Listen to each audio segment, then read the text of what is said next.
बिस्मिल्लाहिर्रहमानिर्रहीम नहमदहू व नुसल्ली अला मुहम्मद रसूलिल्लाहि करीम। ये प्रॉब्लम डिफरेंशियल कैलकुलस के लिमिट एंड कॉन्टिन्यूटी चैप्टर से है। A function F x is define as follows. F x को इस तरीके से डिफ़ाइन किया गया है। एफ एक्स की वैल्यू है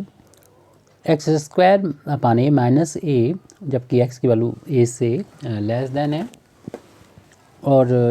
एफ एक्स की वैल्यू ज़ीरो तब ली जाएगी जब एक्स की वैल्यू ज़ीरो होगी,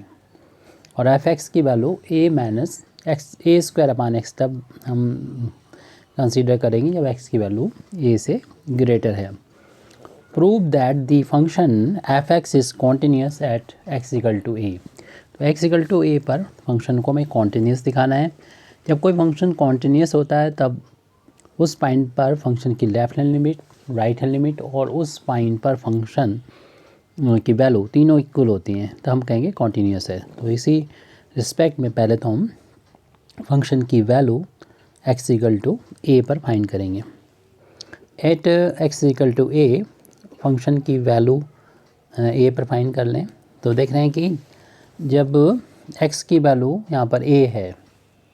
ये हमने क्वेश्चन में शायद ज़ीरो बोला हो, जब एक्स की वैल्यू ए है शायद वहाँ पर ज़ीरो ही लिखा होगा, तो फंक्शन की वैल्यू जो होगी वो ज़ीरो होना चाहिए, यानी ज़ीरो दे रखी है, डिफ़ाइन है, हम तो ज़ीरो के बराबर आ गई। अब हम लेफ़्ट हैंड लिमिट को फाइंड करेंगे। लेफ़्ट हैंड लिमिट को ए पर फाइंड करना है, तो इसे इस तरीके से भी लिखा जाता है F A minus zero,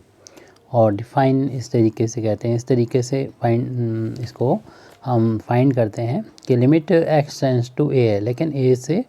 value इसकी एक्स की वैल्यू कम है, और यहाँ पर फंक्शन को लिख दिया जाएगा। अब जो डिफ़ाइन किया गया है फंक्शन, गिवन फंक्शन है, वहाँ से हम देखेंगे एक्स की वैल्यू कब ए से कम है। ए से कम वाली वैल्यू इस वाली वैल्यू को नोट कर लेंगे, यानी limit x tends to a minus उसकी वैल्यू को नोट करेंगे एक्स स्क्वायर अपान ए और माइनस का ए। अब हम यहाँ पर पूरे इसमें जहाँ लिमिट को चेंज करेंगे, यानी कर देंगे limit h tends to zero, और जहाँ पर भी हमको एक्स नज़र आएगा वहाँ पर रख देंगे ए माइनस एच। तो यहाँ पर रखेंगे ए माइनस एच, इसका स्क्वायर है तो स्क्वायर कर देंगे, अपान में ए है तो ए लिख देंगे माइनस का ए। अब इसमें हम ये भी कर सकते हैं कि लिमिट हटा दें, एच बराबर ज़ीरो रखते हैं,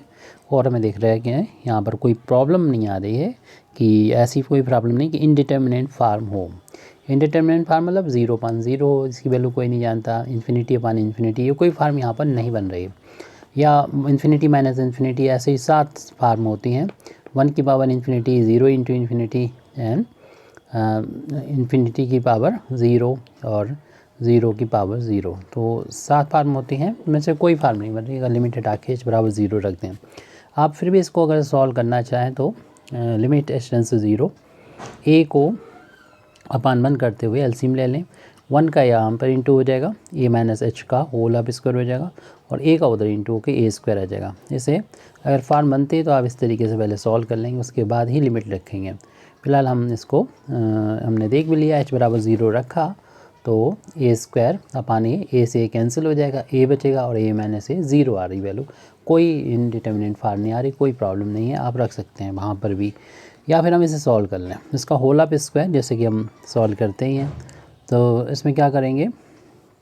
यहाँ पर हम लोगों ने क्या किया था कि x की वैल्यू a से थोड़ी सी कम है, x की वैल्यू जो है वो टेंस टू ए से थोड़ी सी कम है, टेंस टू a है, यानी x की वैल्यू हमने a माइनस एच रख दी, और h की वैल्यू कह दी कि टेंस टू 0 हो जाएगा, तो ये इसके इक्विवेलेंट ही हो जाएगी, ये वैल्यू जो है इसके इक्विवेलेंट हो जाएगी, क्योंकि h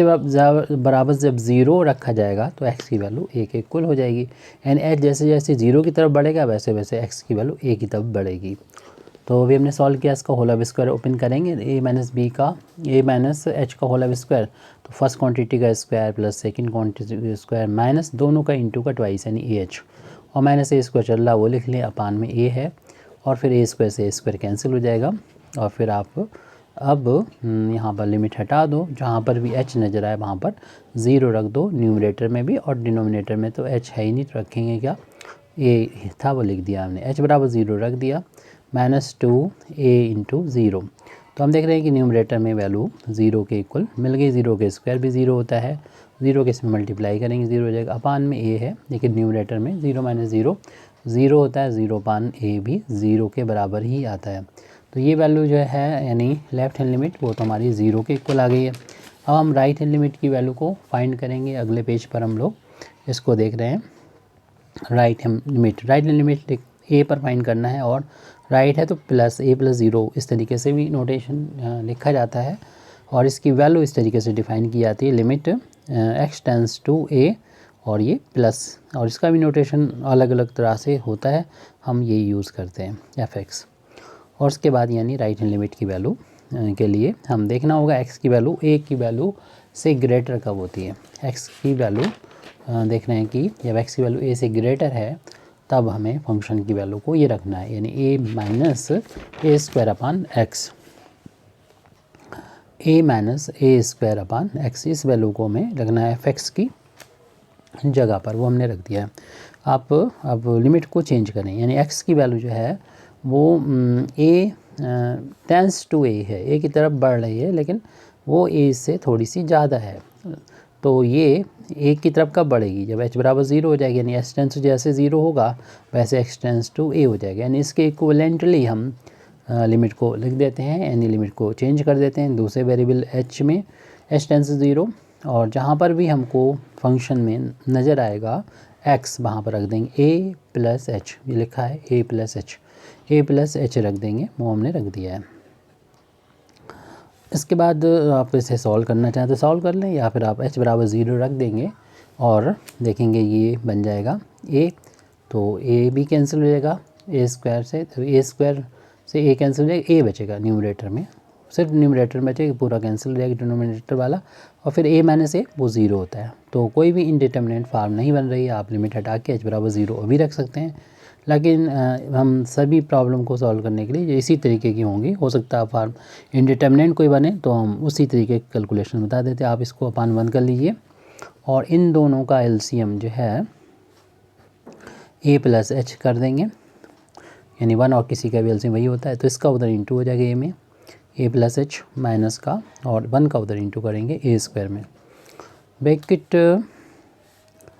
limit h tends to zero, इस ब्रैकेट को कहने वाले थे एक ओपन करेंगे तो ए का ए में भी इंटू होगा ए स्क्वायर हो जाएगा, और ए का एच में इंटू होगा ए एच हो जाएगा, माइनस ए स्क्वायर पहले से चल रहा था अपान ए प्लस एच है, कुछ कैंसिल अगर हो रहे हैं जैसे ए स्क्वायर से ए स्क्वायर प्लस माइनस कैंसिल, तो कैंसिल कर दें, जो बच गया उसको हम पहले लिख देते हैं और उससे भी देखते हैं कि किसी तरीके से कैंसिल तो नहीं हो रहा, न्यूमरेटर और डिनोमिनेटर में नहीं हो रहा, तो आप फिर आप कुछ भी नहीं कर सकते, तो लिमिट हटा दो, यानी अब कुछ भी नहीं हो सकता है इसमें, तो जहाँ पर भी h मिलेगा वहाँ पर ज़ीरो रख देंगे और हम यहाँ पर हटा देंगे इसको। तो देख रहे हैं कि h बराबर ज़ीरो होने की वजह से a इंटू ज़ीरो जो होगा वो ज़ीरो के इक्वल हो जाएगा, और ये तो प्लस a हो जाएगा, ज़ीरो अपान a जो होता है वो ज़ीरो के ही इक्वल होगा, इसलिए ज़ीरो में किसी से डिवाइड करेंगे वो ज़ीरो के इक्वल आ जाएगा। इस तरीके हम देखा कि ये वैल्यू जो चल रही थी वो राइट हैंड लिमिट की थी, और हम यहाँ से कह सकते हैं सिंस जो हमारा लेफ़्ट हैंड लिमिट है इस पॉइंट पर ए पर at x equal to A, और वो इक्वल है right hand limit at x equal to A, और वो इक्वल है फंक्शन की वैल्यू पर ए, और ये सभी ज़ीरो के बराबर हैं, इसलिए हम कह सकते हैं it follows that F is continuous at x is equal to a। इस तरीके से अपनी ये प्रॉब्लम कंप्लीट हो जाती है। Thank you very much Indeed for listening me, व आखिर दावाना अल्हम्दुलिल्लाहि रब्बिल आलमीन।